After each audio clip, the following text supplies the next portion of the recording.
Hai semuanya, mungkin kalian adalah orang yang tepat buat nonton video ini. Dan, jujur aja, bisa jadi ini adalah salah satu video yang kalian butuhin sekarang. Karena kita bakal bahas sesuatu yang sering banget kita alami, tapi jarang kita sadari. Self-sabotage atau kebiasaan menghancurkan diri sendiri secara diam-diam. Pernah nggak sih kalian udah dapet kesempatan bagus, udah tinggal selangkah lagi menuju sukses, tapi tiba-tiba kalian malah mundur?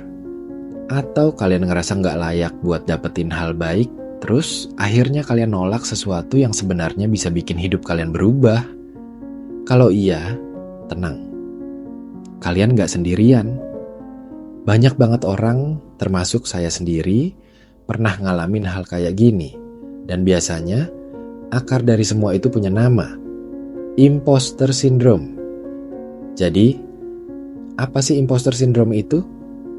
Dalam bahasa gampangnya, imposter syndrome itu adalah perasaan bahwa kita itu penipu. Kita merasa seolah-olah kesuksesan atau pencapaian yang kita dapat itu bukan karena kita layak, tapi cuma karena keberuntungan, orang lain yang bantu, atau mungkin sistem yang salah. Kita takut banget suatu hari orang-orang bakal tahu siapa kita sebenarnya. Kita ngerasa seakan-akan kita nggak pantas dapat tempat di mana kita berdiri sekarang. Lucunya, imposter syndrome ini banyak banget dialamin sama orang-orang yang sebenarnya berprestasi.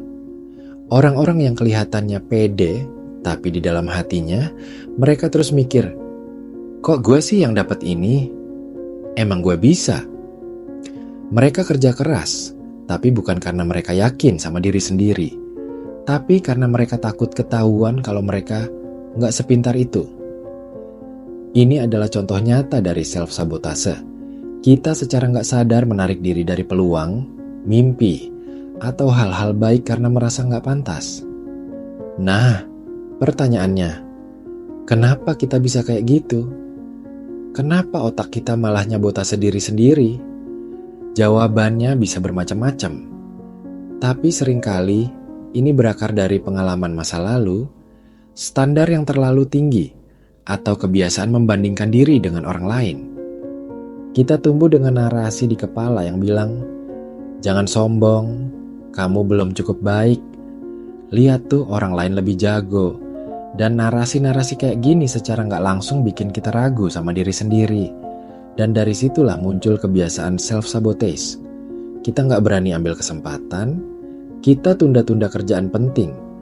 Kita nggak berani bilang iya ke proyek besar, bahkan kita cari-cari alasan buat gagal. Kayak ada suara kecil di kepala yang bilang, kamu emang cocoknya gagal. Masalahnya adalah, kalau kita terus-terusan kayak gitu, kita nggak akan pernah benar-benar tumbuh. Kita terus lari dari kemungkinan sukses, karena takut ketahuan bahwa kita sebenarnya nggak bisa. Padahal semua orang belajar dari bawah. Semua orang pernah ragu. Semua orang pernah nggak tahu apa-apa. Tapi tenang, sekarang saya mau ajak kalian pelan-pelan untuk keluar dari lingkaran ini. Caranya, kita bakal pakai pendekatan yang namanya mindfulness stoic. Mindfulness sendiri artinya kesadaran penuh. Artinya, kita sadar sama pikiran dan perasaan kita saat ini tanpa menghakimi.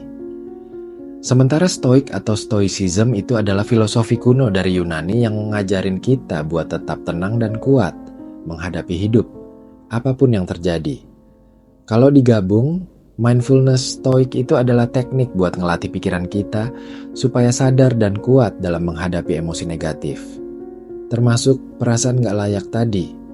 Kita belajar buat gak percaya mentah-mentah sama suara negatif di kepala kita. Kita latih diri untuk ngelihat kenyataan apa adanya, bukan berdasarkan asumsi atau rasa takut. Langkah pertama, sadari pikiran dan jangan langsung percaya. Waktu kalian ngerasa kayak, gue gak layak dapet ini, coba pause sejenak. Napas dalam-dalam. Dan tanya ke diri sendiri, apa ini fakta atau cuma perasaan?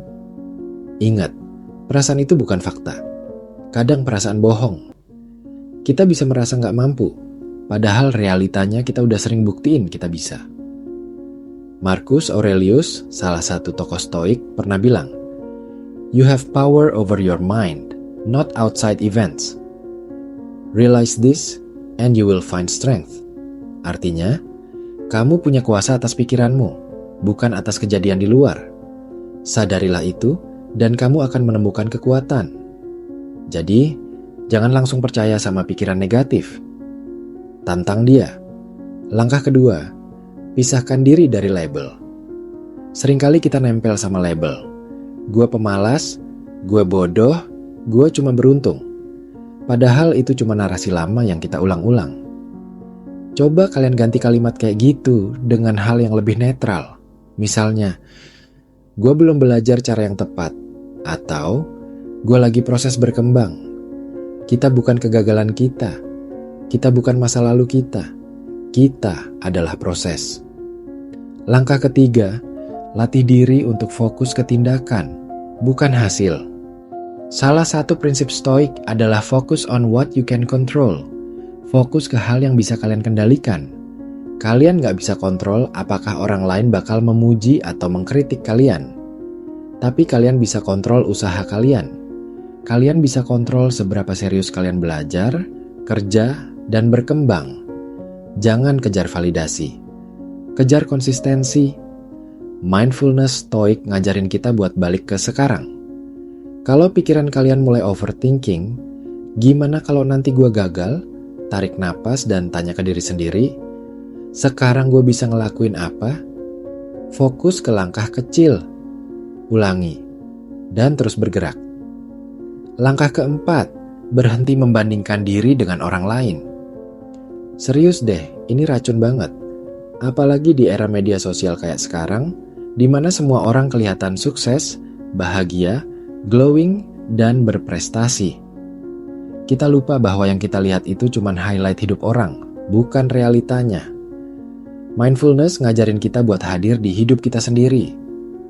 Sadar sama napas, sama langkah, sama progres. Kalian gak perlu jadi siapa-siapa. Kalian cukup jadi versi terbaik dari diri kalian sendiri hari ini. Stoik juga ngajarin kita buat gak iri, karena orang lain punya jalan hidup yang berbeda. Kita semua punya timing masing-masing. Langkah kelima, bicara baik ke diri sendiri. Coba deh kalian perhatiin gimana kalian ngomong ke diri sendiri. Apakah kalian sering bilang, gue emang payah, gue pasti gagal, atau gue emang gak bisa? Bayangin kalau kalian ngomong kayak gitu ke sahabat kalian. Dia pasti sakit hati kan? Nah, sekarang coba ubah cara kalian ngomong ke diri sendiri. Ganti dengan kata-kata yang mendukung. Gue lagi belajar. Gue udah melangkah sejauh ini.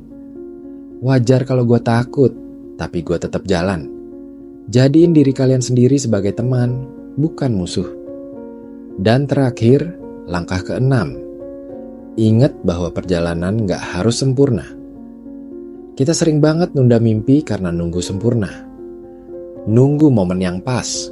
Nunggu kita lebih pinter, lebih siap, lebih layak. Padahal momen itu gak akan pernah datang kalau kita gak mulai sekarang. Dalam Stoik, ada prinsip yang namanya amor fati, yang artinya cintai takdirmu. Terima hidup apa adanya dan cintai prosesnya. Gak usah tunggu sempurna, jalan aja dulu. Nanti sambil jalan, kita belajar. Self-sabotase itu bisa terjadi sama siapa aja, tapi kalian gak harus terus hidup dalam pola itu. Kalian bisa mulai sadari, tarik napas, dan ambil kembali kendali atas hidup kalian. Gunakan teknik mindfulness Stoik ini sebagai alat tempur.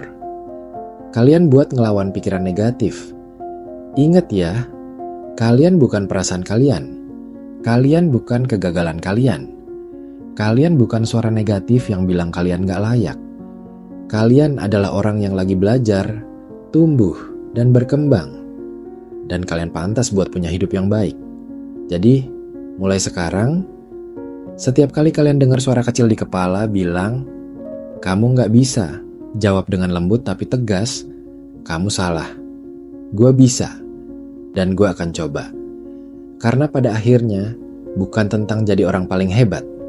tapi tentang berani berdiri meski suara takut masih ada. Terima kasih udah dengerin sampai sini. Kalau kalian ngerasa konten ini bermanfaat, jangan lupa bagiin ke orang-orang yang kalian sayang. Siapa tahu mereka juga butuh denger ini.